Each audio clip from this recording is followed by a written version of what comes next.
My older brother passed away at a young age. He was 17. He and I were very close. We went through a lot together. Our mom got sick, and we had to watch her fade away slowly. Then our dad announced he was dating 4 months later, and within 6 months of announcing this, he moved his then girlfriend, now wife, in and moved her kids in as well. It was a lot for us. My brother had not taken dad's moving on and moving the kids in well. He didn't like our dad's wife or her kids, and in the 3 years we all lived together, many feelings were hurt and many things were said that left their mark. Then my brother got into an accident. It symbolized the death of my family in so many ways. Mom was the first to do that, and then his. Many weird feelings are present with my dad's wife and her kids because of how my brother hated them, and my dad has mixed feelings there also. When my husband and I found out we were expecting, the first thing we figured was an honor to him would be amazing. My dad jumped in when he found out we were having a boy and asked me not to. He said my brother hurt many people before he died, and there would be a sort of bitter feeling if I named their grandson and nephew after someone who mistreated them. He told me it would be hard for him, too, given that my brother was in big trouble for saying some stuff to his wife in front of her kids, and that while he loved my brother, he also knew that my brother was a cause of pain for his stepkids. I chose to use the name anyway. I'm not very close to my dad or his family, so in the end, their feelings were not enough for me to bypass honoring my beloved brother. But now I'm getting crap from my dad and his wife. They accused me of being insensitive and deliberately awful to her kids, who love me and see me as a sister and would love to be aunts and uncles to my son, but who will have to be reminded of a person who made his hate clear. Am I the idiot? Not the idiot. Your dad and stepmom feel guilty because they tried to force a new family less than 6 months after your mother's death, and surprisingly, your brother wanted nothing to do with it. Blaming a deceased kid for your own mistakes is vile. OP, this is the core reason you shouldn't doubt the chosen name of your child, not even for a second. I'm sorry your father failed you both. You were children in need of love, support, and guidance. I'm sure your father struggled, but that doesn't excuse him for setting you both aside. You and your brother should have at least been in therapy. The number of times this was apparent in your post is heartbreaking. On top of that, dad and stepmom are using this excuse, but think of the step-sibs to justify their own negative feelings. Have the step-sibs said anything for themselves? If not, this can be fully ignored. Celebrate your love for your brother by being the parents he didn't have after your mother passed. What better tribute could there be? I can't believe anyone would call you an idiot for this. Your dad is holding a grudge against his deceased son for what he said as a teen? Like, hello? Whatever issues your brother had been his father's responsibility to sort out. So whatever went wrong with your brother and the family rests squarely on your father's shoulders. For your dad to place the blame on his dead son is a detestable attempt to deny his failings as a father. I cannot imagine losing a child in my care and putting the blame on the kid. So the whole family disliked the brother so much that they couldn't have a relationship with the baby? These are not people worth calling family. Don't worry, give your dad 4 months and he'll be over it. Sorry, I'm feeling the rage for you, OP. I'm impressed you're so composed. I, female 29, have been dating my boyfriend, 35, Ricky, for 5 months. He's divorced but hates this word and goes with the word divorcee, since the first one makes it sound like he was dumped when it was him who initiated it. Anyways, he always goes on long rants about his exes and says stuff like, I hope you don't have this awful habit my ex has, or hope you like XYZ because my ex didn't, and the list goes on. I found a second job recently, and he's been having me pay every time we go out. When I protest, he'd say he's going through a rough patch and is seeing how much help I can offer. Last night he invited his family to join us for dinner. We got to the restaurant first. He asked me if I brought enough money. I asked why, and he told me that he had told his parents that I'd pay for their meals. I said, why would I? And he went on about his parents going through a rough patch, just like him. I said, I'm sorry, this can't be a coincidence. He asked what I meant, and I told him that I would not be paying. He insisted.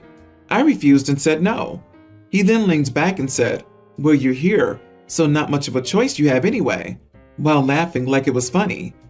I silently got up, took my phone and purse and walked right out. He was shocked. He started shouting at me to stop and wait, but I didn't. I went home and he called me enraged, saying I did a horrible thing walking out on him and his parents when I could have just paid. I told him that their unfortunate financial situation was not my problem and that I wasn't obligated to pay for their food. They shouldn't go out if they can't pay for their meals. He got offended and said, and I quote, "You're making money a priority just like my ex did."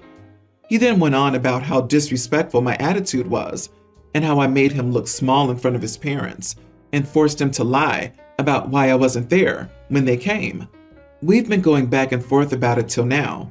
He's mad and is refusing to speak to me till I apologize. Am I the idiot?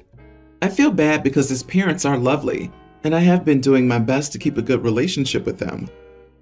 OMG, girl, run! This is not a man that you want or need in your life. Go, go, go, and don't look back. Like, ever. Not the idiot by a long shot. This cannot be repeated too many times. Girl, run. Yep, this man didn't initiate the divorce. He was dumped. He's clearly not over his ex. You deserve better. Not being the new love that drives out old love. That's BS. Especially when the other person doesn't have anything to offer and is only taking advantage of you emotionally and financially. I think it's a safe bet that he doesn't even have a job, which is why she got a second one, and the dude's ex was also tired of his BS. Anyone who feels the need to stress that they were the one to leave their ex-partner and not the reverse is lying about the situation. OP, girl, run far and run fast. He's a leech, and this will not get better. Oh, I want to bet my life savings on his ex divorcing him because he's a relentless mooch that never lifted a finger in his life to do something. OP, you're together for only 5 months, and he's pulling this crap? Which has me asking the question, why do so many women feel uncomfortable setting and sticking with boundaries? Look at how girls were raised. We're taught to be polite and put other people's feelings and comfort ahead of ours, and a lot of us have had past bad experiences with setting boundaries. I heard a quote somewhere, when men say no, it's seen as the end of a discussion.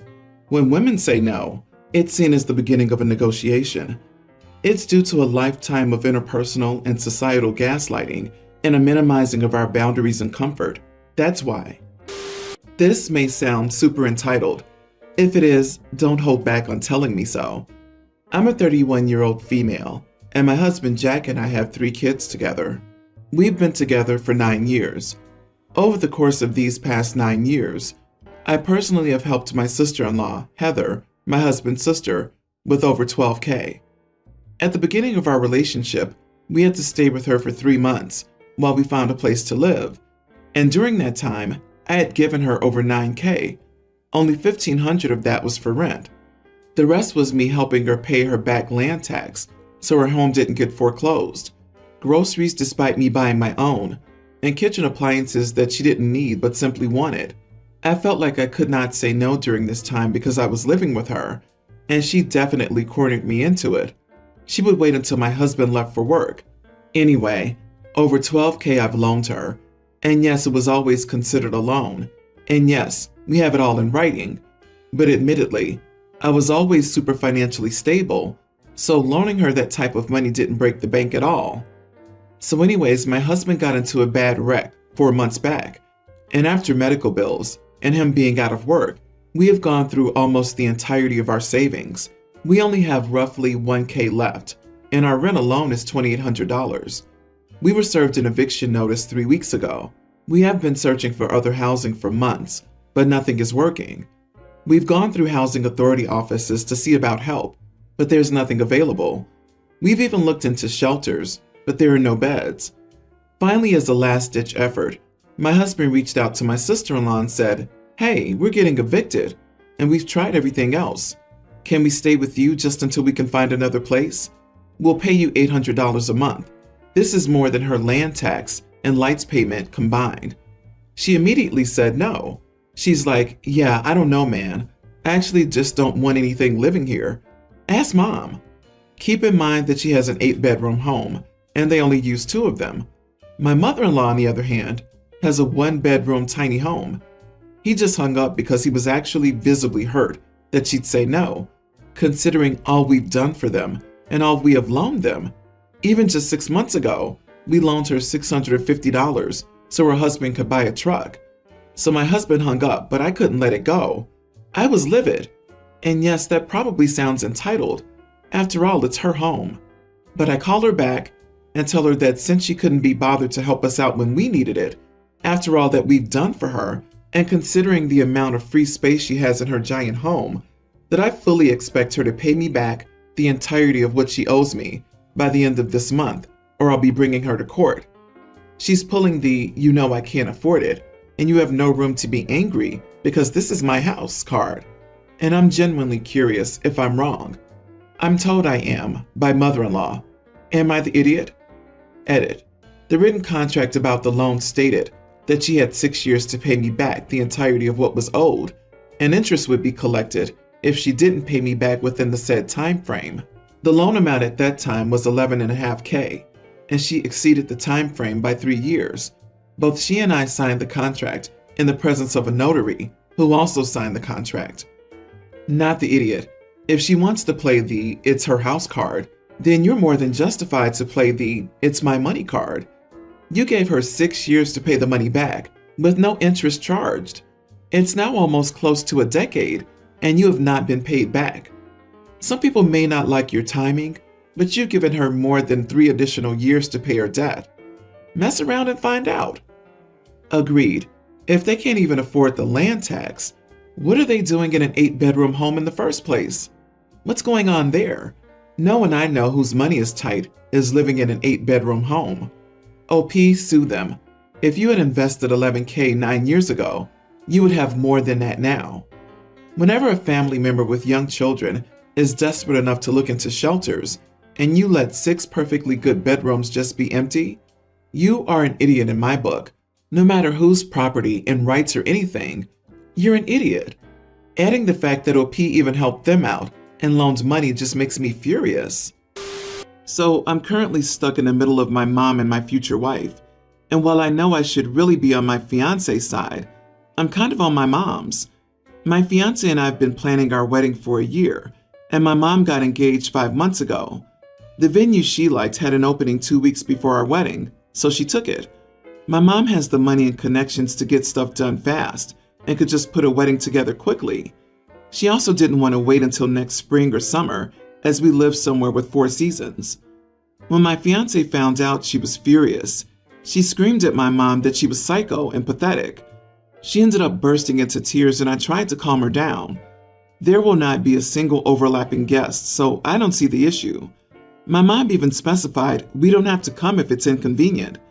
My fiance thinks it's wrong and attention-seeking, but I feel like other people have lives, and we don't get a whole month. All of the family invited to our wedding is not invited to hers. I told her to stop yelling at my mom and being a bridezilla.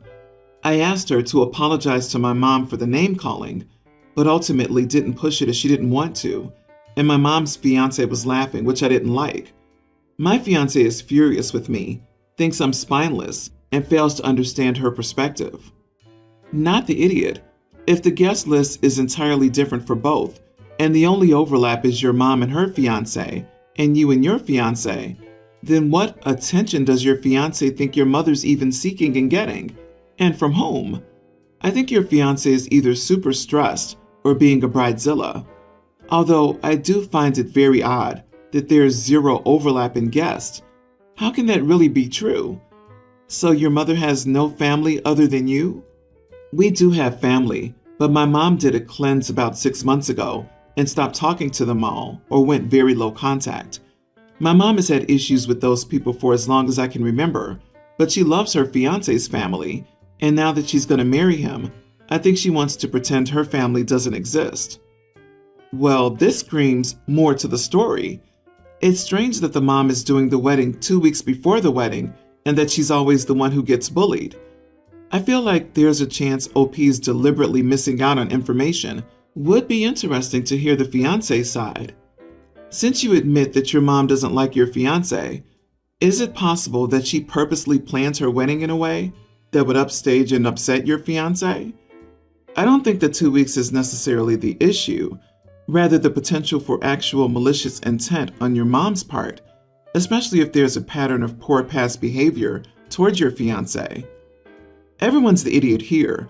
Like, it's weird your mom did that cleanse. Your fiance overreacted, but you did not handle that well.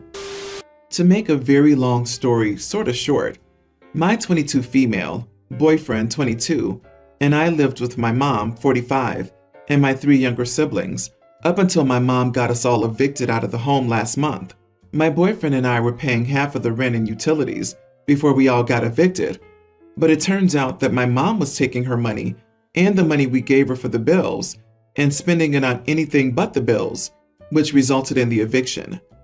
Because my boyfriend, my brother 20, and I all work and get paid well, we could afford hotel rooms to stay in for the past month with our mom and 2 younger siblings.